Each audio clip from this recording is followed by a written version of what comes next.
At the edge of the African savanna, an African buffalo lowers its massive head. Dust settles across its shoulders. Flies drift above its back. Then, almost without warning, a small bird lands beside its ear. The buffalo does not turn away. It stands still as the bird moves through the folds of skin around its face, searching with a narrow bill through places the giant cannot easily reach. For an animal built with heavy horns, thick hide, and the strength to face predators, this is an unusual weakness. The danger is small. Ticks, insects, parasites hidden in hair, skin folds, scars, and places beyond the buffalo's reach. And on the buffalo's body, the oxpecker has found a world of opportunity. At first glance, the relationship seems simple. A bird finds food, a buffalo loses parasites. But on the savanna, few partnerships are ever quite that clean. The buffalo moves slowly through the grass, its broad shoulders rising and falling beneath the morning heat. Around it, other buffalo feed, rest, and shift through the herd. Their size gives them protection. Their horns make predators cautious. Yet size does not protect them from everything. A tick needs no teeth large enough to threaten a buffalo. It needs only a place to attach. Along the neck, behind the ears, near the base of the tail, between coarse hairs and old scars. For the buffalo, these are small problems repeated many times. For an oxpecker, they are feeding grounds. The bird begins at the head. It grips the buffalo's hide with sharp claws and leans into the thick folds around the ear. Its movements are quick and deliberate. A pause, a probe, a short pull, then another. The buffalo's ear flicks. The bird shifts aside, then returns. This close contact can look almost impossible. The head of the buffalo is powerful enough to break through thornbrush. Its horns can send dust flying with a single sweep. But the oxpecker moves within inches of those horns, protected not by strength, but by timing. It knows where to stand, and perhaps just as importantly, it knows when the buffalo will tolerate it. Oxpeckers are often seen on large African mammals because those mammals carry the kinds of food the birds seek. Ticks are part of that diet. So are small creatures and materials found on the surface of the skin. From a distance, the bird appears to be a living cleaning tool, but the details matter. The oxpecker does not search every part of the buffalo at random. It works through the body in small stations. The ears, the neck, the ridge of the back, the places where the hide folds and the buffalo's own reach becomes limited. Each station offers a different surface. Coarse hair, thick skin, damp areas around the eyes, scratches from brush or old encounters, places where an insect can hide in plain sight. The buffalo keeps walking, the bird keeps feeding, and the relationship continues without ceremony.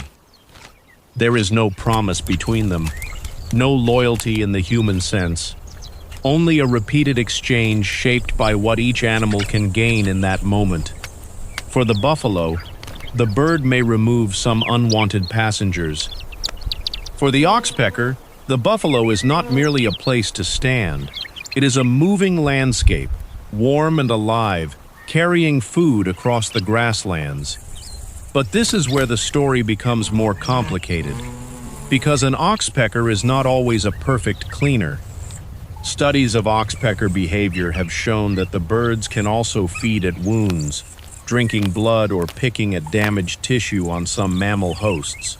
That does not mean every oxpecker harms every animal it lands on.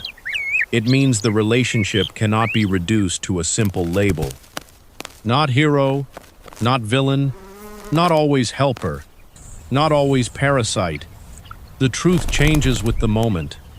A bird pulling a tick from the buffalo's hide may be taking something the buffalo does not need. A bird feeding at an open wound may be taking something more costly. And from the buffalo's perspective, the difference may be impossible to see from a single glance. The same bill can remove. The same bill can irritate. The same bird can be tolerated one day and driven away the next. Near the buffalo's eye, the oxpecker pauses. It tilts its head, then moves carefully along the edge of the face. This is one of the most sensitive places on the animal's body. The buffalo blinks, shakes its head once, and continues through the grass. The bird does not panic. It waits. Then it resumes its search. This patience is part of the oxpecker's advantage. It does not need to overpower a buffalo. It only needs access. Sade. And access depends on reading the animal beneath its feet. A sudden tail movement, an ear flick, a head shake, a warning step. Every signal tells the bird whether to continue, move aside, or leave. For the buffalo, tolerance also has limits. A bird that stays too long in one sensitive place may be shaken off. A bird that presses too close may force the buffalo to move. The partnership survives because it is never completely fixed. It is constantly negotiated through behavior. By midday, the herd has moved deeper into the grass. The buffaloes feed with their heads low. Their bodies form dark shapes against the pale savanna. Here and there, oxpeckers rise briefly into the air, crossing from one animal to another before landing again. The birds do not belong to one buffalo. They follow opportunity. A host with more food may attract more attention. A host that becomes restless may lose its small passengers. A herd becomes, in effect, a shifting network of bodies, birds, parasites, and choices. And within that network, the buffalo is never simply passive. It can tolerate. It can resist. It can move away. The oxpecker, too, is not simply serving the buffalo. It is surviving. That is the quieter truth behind this famous relationship. Nature does not always build partnerships from kindness. More often, it builds them from need. The buffalo needs relief from some of the tiny burdens that gather across its body. The oxpecker needs food that only a large mammal can provide so reliably. Their paths meet because each animal offers something the other cannot easily create alone. But the balance is delicate. Too little benefit for the buffalo, and tolerance may disappear. Too little food for the bird, and it must search elsewhere. So the oxpecker stays close to the giant, moving across a world of hide, hair, dust, and heat. The buffalo keeps walking beneath the African sun. One is massive. One is small enough to vanish between the buffalo's horns. Yet for a few moments at a time, their lives become connected. Not by friendship, not by trust, but by the ancient pressure of survival. And on the savanna, that may be enough.